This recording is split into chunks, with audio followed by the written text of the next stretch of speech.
The silence beneath the North Atlantic was deceptive.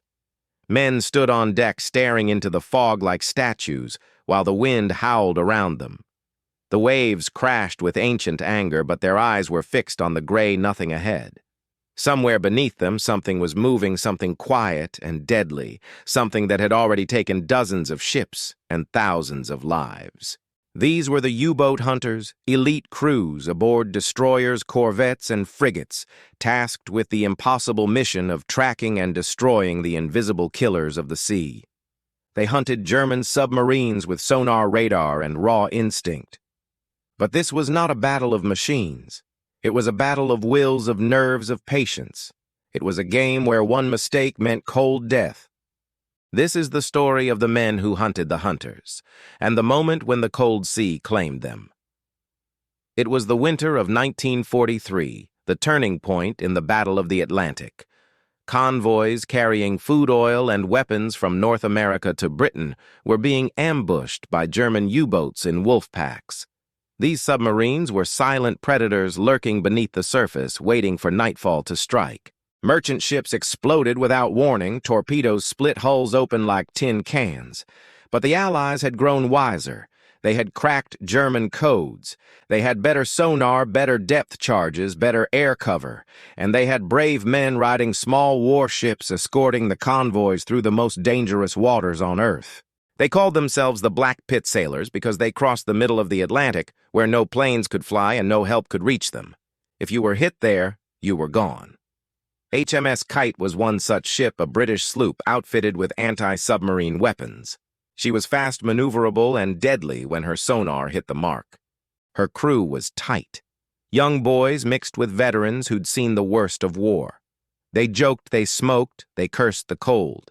But they did their duty. They followed the convoys and chased shadows in the water. Every ping of sonar was a heartbeat, every oil slick a whisper of death. They rarely saw what they were hunting, and yet they knew the U-boats were always nearby, watching, listening, waiting. In late August, Kite was part of convoy JW-55B heading from Britain to the Soviet Union, carrying tanks, fuel, and vital supplies. It was a dangerous route crawling with U-boats. The Arctic waters were colder than death itself. Men went overboard and froze in minutes, but Kite and the rest of her group pressed on. They knew the stakes. Lose the convoy and the Red Army starved. Win and they bought time. That was the currency of war. Time and blood. One night sonar picked up something. A faint echo. Not a whale, not ice. Something artificial, something alive. The captain ordered full alert. The crew snapped into motion. Depth charges were readied. Engines roared. Kite turned like a predator stalking invisible prey. The sea was a wall of noise, then silence, a sudden blast, a tower of water, a shockwave. The crew cheered, a kill, or maybe not. U-boats played dead. They sank silently and surfaced later. The hunters couldn't rest. They kept circling, dropping charges. The cold didn't matter. The fear didn't matter. Only the hunt. But the sea remembers. Hours later, as dawn broke, the crew took a moment to breathe. Frost clung to their jackets. Coffee warmed their hands. They laughed again. Then came the whistle. Sonar again. Another contact. But this time it was behind them, a shadow beneath the stern. The alarm sounded. Men scrambled. Engines screamed. But it was too late. A torpedo hit Kite square in the hull. The explosion was monstrous. Metal twisted. Water surged. Lights went out. Within minutes, she was broken. Cold, black water rushed in like a monster, swallowing men whole. Survivors jumped into lifeboats. Some clung to debris. Others never surfaced. The cold took them, one by one. The hunters were hunted. The sea was silent again. Kite's loss sent a chill through the Royal Navy. She wasn't the first and wouldn't be the last. The U-boat war was far from over. Every time a hunter fell, it was a reminder that no one was safe. Technology couldn't save them. Strategy couldn't protect them. Only luck and will and the thin skin of steel that separated life from death. Across the ocean, the Americans faced the same horror. USS Leopold to 319 was a brand new destroyer escort fresh into the Atlantic theater. Her crew was eager, young, trained, but untested. In March 1944, she was escorting a convoy near Iceland when sonar picked up a contact. The drill began. The ship turned. Depth charges launched. They believed they had scared the U-boat away. Then came the flash. A torpedo from U-255 slammed into Leopold. The explosion was devastating. The ship cracked. Fires erupted. Men were thrown into icy water. The sea that night was merciless. Rescue was slow. Hypothermia was faster. Over 100 men died not from wounds but from the cold. The same sea they tried to protect had turned on them.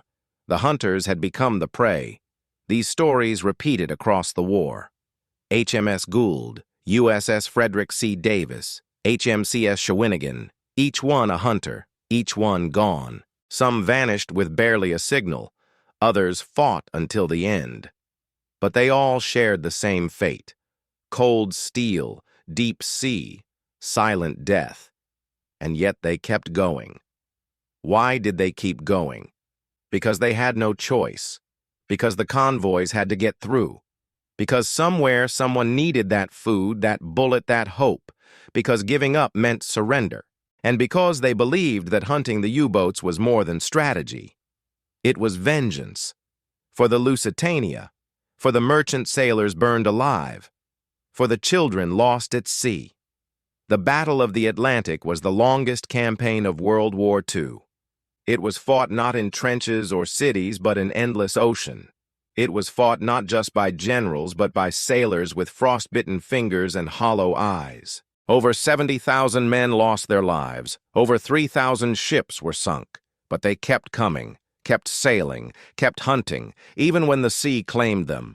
Somewhere in the deep, the wrecks still lie, rusted, twisted, silent, graves for the men who hunted death and met it head-on, not with glory, not with medals, but with grit and duty. Today, few remember their names.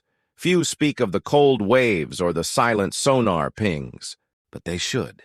Because without them, the war might have been lost. Without them, the world might be darker. They didn't ask to be heroes. They just sailed forward into the black unknown, listening, watching, hoping, until the cold sea claimed them too.